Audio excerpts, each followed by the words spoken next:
So we found out like she was pregnant. And we're like, okay, cool. So we're in a hospital, and they were like, okay, well, let me go ahead and just set up this, set up that, set up this, set up that. And I was just like, wow, we haven't decided on this yet. Like, we don't know where we want to, like, what we want to do, where we want to do, and they're like planning the entire process.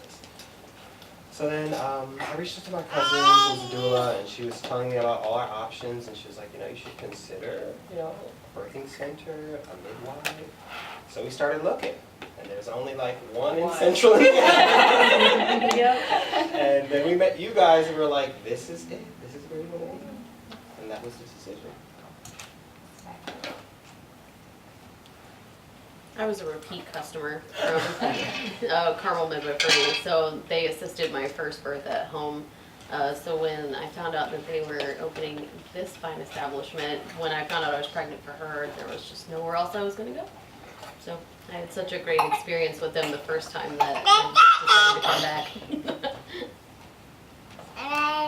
I just remember going through nursing school, and I was a nurse at the time when I got pregnant. I just remember thinking, there's got to be just a simpler way to this. There's got to be less fuss and less everything. So I always knew that midwifery was the way I'd want to go. And kind of the same thing, not that we chose you because you're the only choice, but after meeting y'all, it definitely solidified that y'all were the only choice that was in our mind at that time, because there was no other way.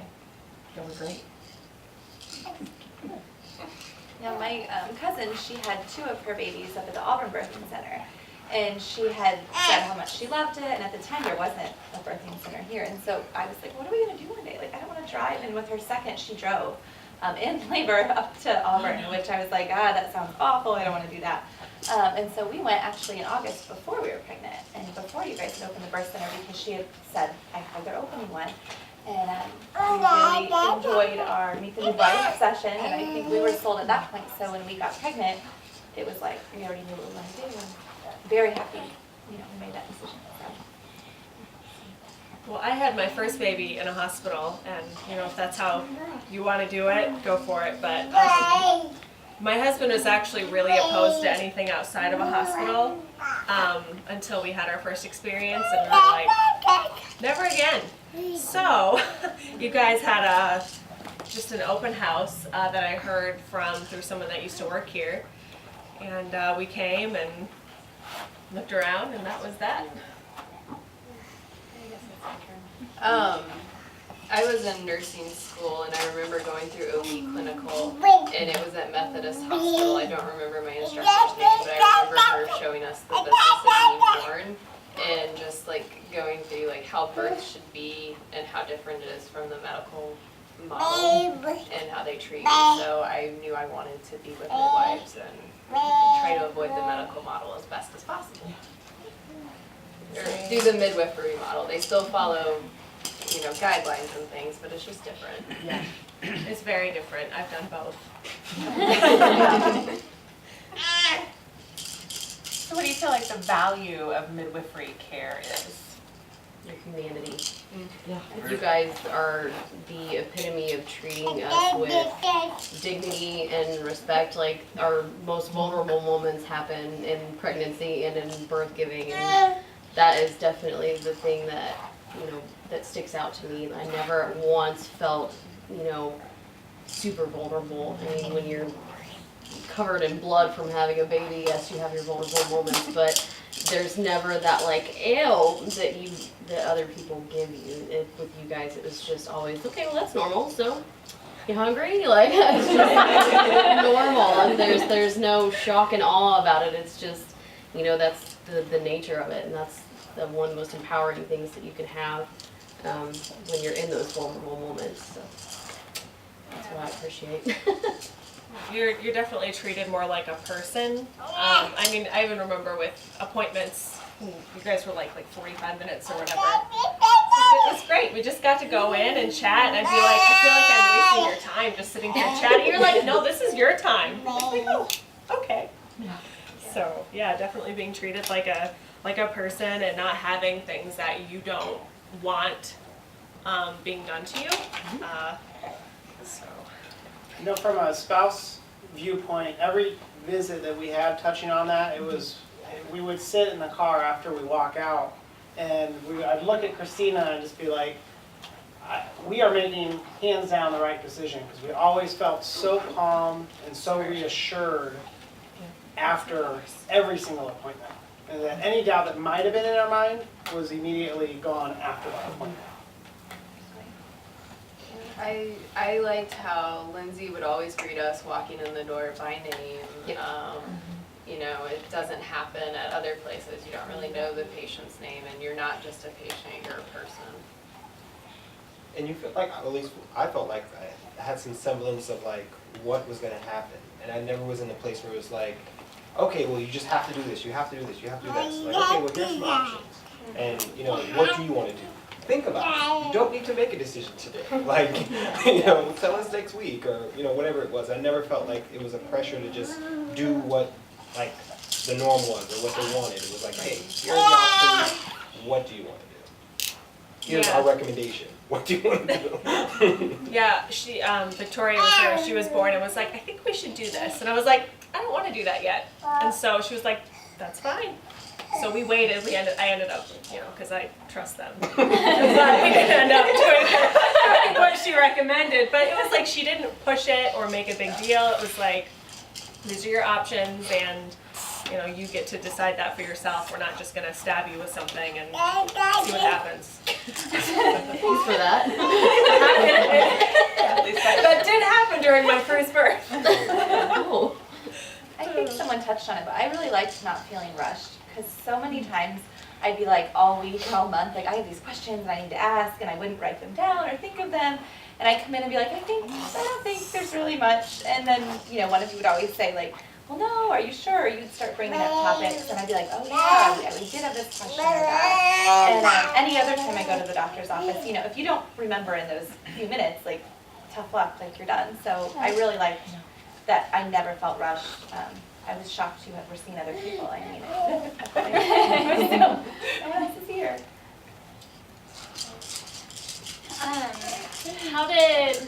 How has midwifery care made you feel? Like, what feelings have you had with midwifery care?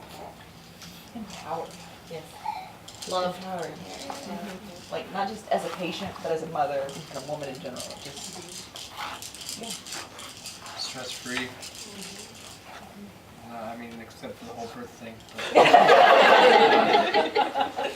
But everything leading up to and after that was very stress-free, very relaxed, on your time, as you see fit, and it made it, the whole process very painless for me.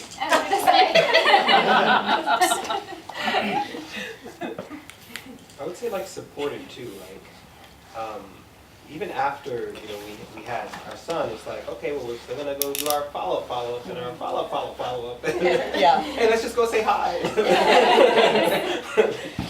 There's that like community Yeah. feeling and like support, and I love even the classes and the other activities going on. It's really welcoming. Can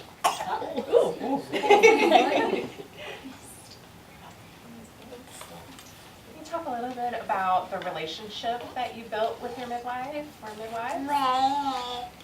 So do you want to make us cry? Yeah. No, I remember one appointment, going back to having long appointments, we were getting to the end, and I had been really struggling with my first birth. It was almost everything that could go wrong did, and it was just, I was treated really poorly, and so at the very tail end of the appointment, I was like, so how am I supposed to go into a second birth with all of that baggage? And so like Victoria went, close the door, sat back down. We probably took another 30 or 45 minutes dealing with that, but it was just, you know, so different from what you would think from a medical provider. You actually get to talk, and you know, you guys actually care about us as people, not just as, you know, numbers on a chart.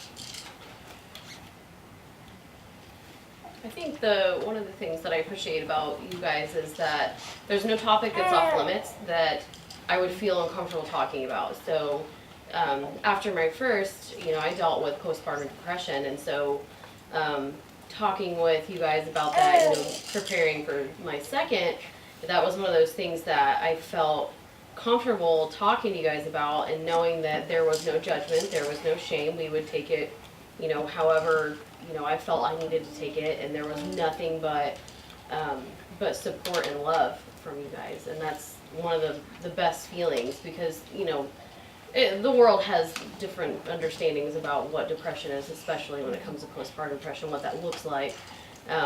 So knowing that you guys are educated in it and understanding of it and supportive is just, that takes so much of the pressure off of, well, why don't you just instead, it's just one of those things that's invaluable to me. I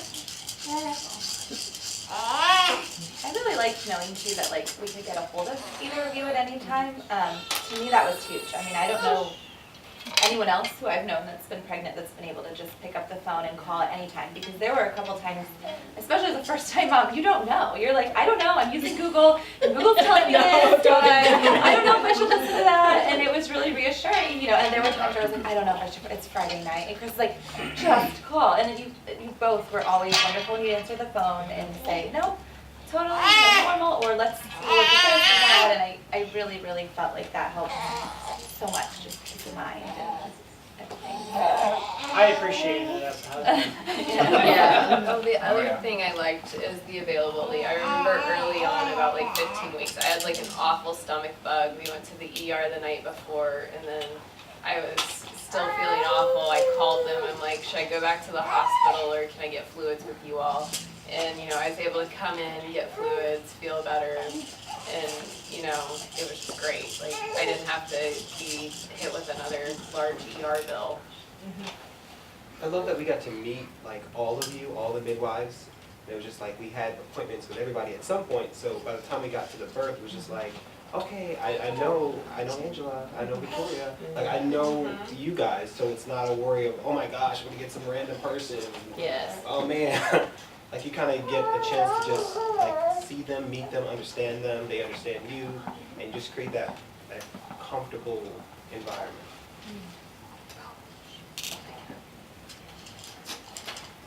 I think we've touched on this a little bit already, but if you have anything to add to how you felt supported through your care.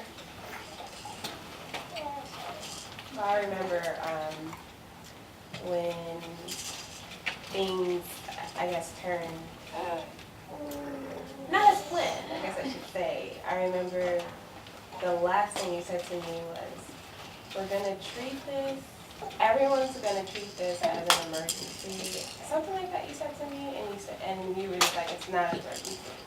And I was just carrying on. I'm like, Angela said it's not an emergency. So. And I'm looking at everyone freaking out, and I'm just like, it's not an emergency. And I'm on the table and I'm looking at all the doctors. I'm like, it's not an emergency. Angela said. And so that just resonated with me, and I was so comfortable in it. I was just like, I'm fine. It's so funny. I'm so fine with this. You never think you're going to be like that 1 or 2% Yeah. of like having to go to the hospital. Yeah. But we felt prepared the entire way because they set the expectation. Okay, worst case scenario, you're going to have to go to a hospital.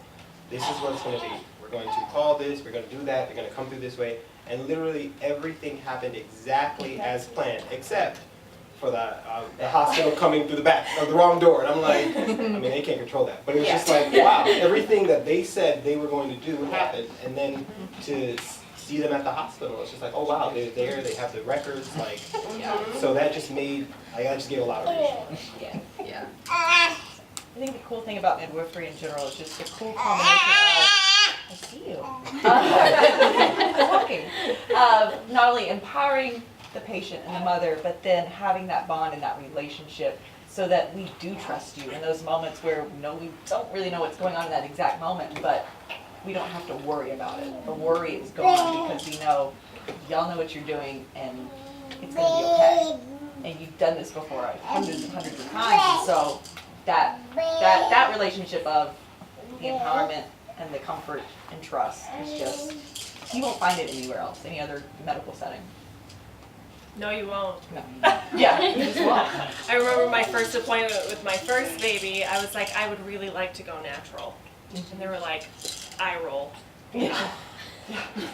Okay, well, and so then when I came, I was like, wait, I can go natural here, right? Yeah. They're like, yeah, you can. So, you know, it's just a big difference. They never rolled their eyes at me, not during one appointment. I probably said a lot of really crazy things, you know, you're pregnant and stressed out, but no. And I was gonna say, I just know in the middle of labor when, you know, things get really intense and it's rough. You know, in my head I was going through a lot of like what other people had said or could I do this and this. And I remember Victoria saying something like, but you are doing this and you're doing it really well. And that really stuck with me, and I just don't think that would have been there had we not had the relationship that we had throughout everything before. And that really kind of, I felt like, let me let go of some of that and really helped. So I felt very supported in that moment. I think one of the ways that I feel supported by you guys is that you do indeed offer the information.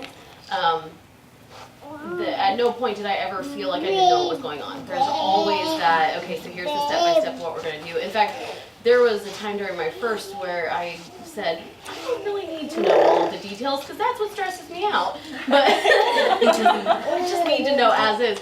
But that's the nice thing that you guys provide is that information, because then we know what's going on. We never felt out of control or like, you know, rushed or all of those things that we've already, you know, touched on. It's that we're in control and you guys are just giving the options, but you want us to know everything that there is to know. So that's one thing that I feel is very supportive of our situation. Yeah, even in labor, it was like I needed during contractions everyone to be silent. And my mom and Lisa were sitting on the bed, kind of whispering, and I was like, shh. And they shut up. And I felt like a queen. It was like I could like wave my arms and they did exactly what I told them to do. It was wonderful. I won't talk about my first too terribly much, but that did not happen. You know, so it was just great to be able to do, you know, what I felt right. Not worried about them making me lay down or something.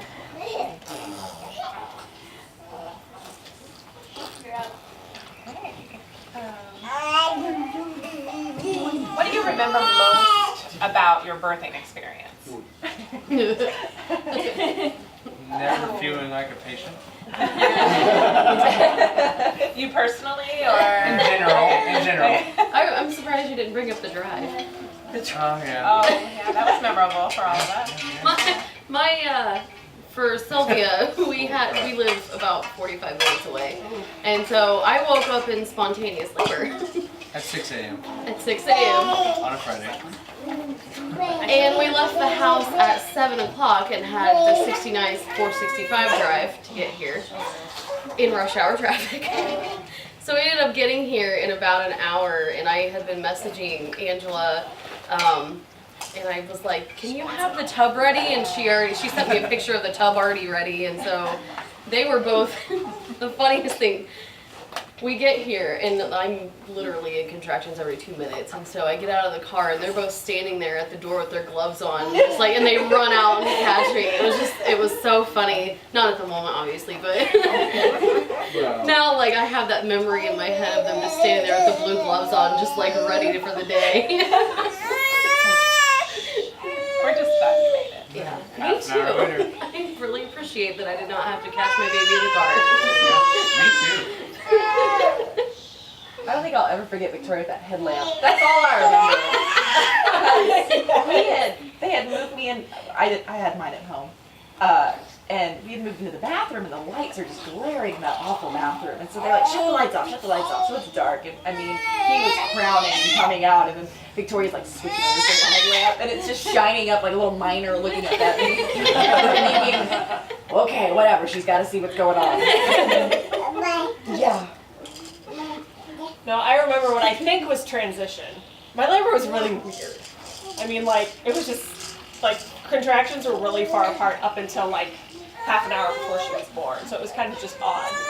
But I just remember kind of looking around between a contraction, and, like, there was my mom and my husband, and there was Lisa and Victoria, and everyone just looked so calm. Like, nobody looked upset, nobody looked stressed. and Lisa went to get, or maybe it was you, somebody went to get heart tones.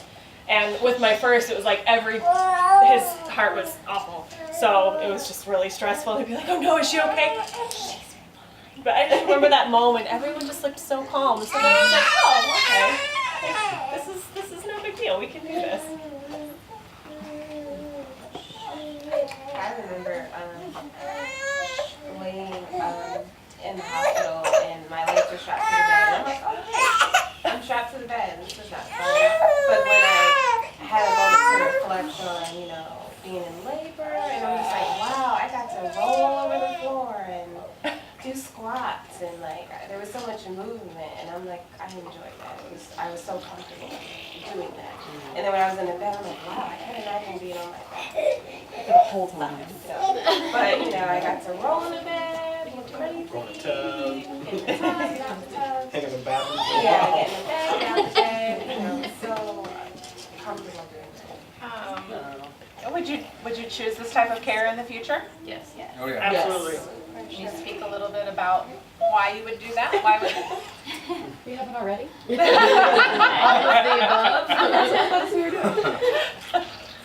So do I need to give you the whole story about my first birth? that will tell you why. Yeah, the comparison to, I mean, the horror stories that you hear about women being forced to do stuff and being separated from their spouses or partners, you know, them being ushered out of a room. Like, there's not a situation where I ever could imagine that you guys would be like, okay, Parker, you have to leave. Like, I just can't imagine that unless it was something I requested. That would happen. Yeah. But, I mean, just the comparison, there is no comparison in my mind. That you guys are just the best. You never did anything to my body or my baby's body without my consent.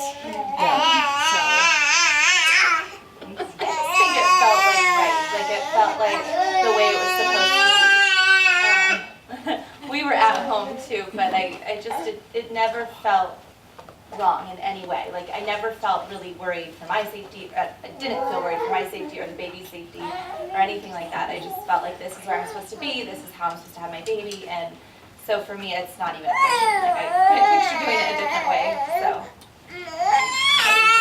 Oh yeah, I absolutely agree. I mean, I think through the whole process, just everything, the information that we received, any doubts that we might have had, which I think we knew kind of what we wanted going into it, hence coming to the information session before even knowing that we were pregnant.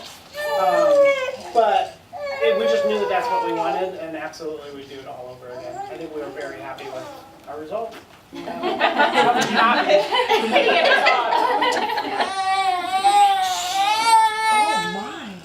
You guys never gave the healthy mom, healthy baby speech is the only thing that matters. And while, yes, we all know that that's the most important thing, you guys never, tried to make it sound as if it was selfish to want to do something a certain way. Yeah, you felt like you mattered too, not just the baby. I mean, it was like, it matters what I think and how I feel, and I never got, that impression. It was never like, well, did you die, Yeah, exactly. We're like, well, the baby's okay, that's all The that baby's matters, fine right? and you're alive, so okay. It matters. So would you recommend our practice to other families? Hands down. Oh, Yes. I always do. Yeah. Oh, you're pregnant? Let me Guess tell what? you.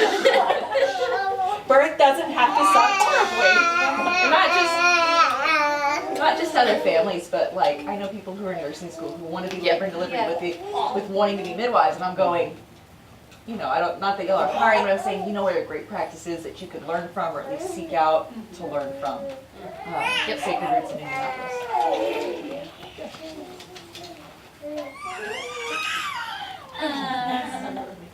Anything else that anybody, that you came here thinking, this is something I would say, or something I want to be able to tell that hasn't come up? Yeah, so I had to have a C-section because she decided to be feet first.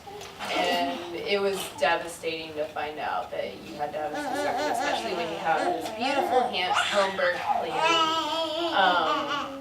So Angela was there for when we tried to flip her, and I know she had her fingers crossed that we could get her flipped. and then I think it was Christina that was actually there for birth. And even though you have to go to the hospital, they don't abandon you. They're not like, okay, well, you're someone else's problem now. Like, they call you the next day, and they still have to follow up with you at home. I remember the surgeon in the hospital was like, no, you have to follow my practice now. And I'm like, okay. And, you know, it's just completely different, and they don't abandon you, and it's nice. So, unfortunately, it does happen where some people do have to go to the hospital, but, you know, it's still worth coming and trying.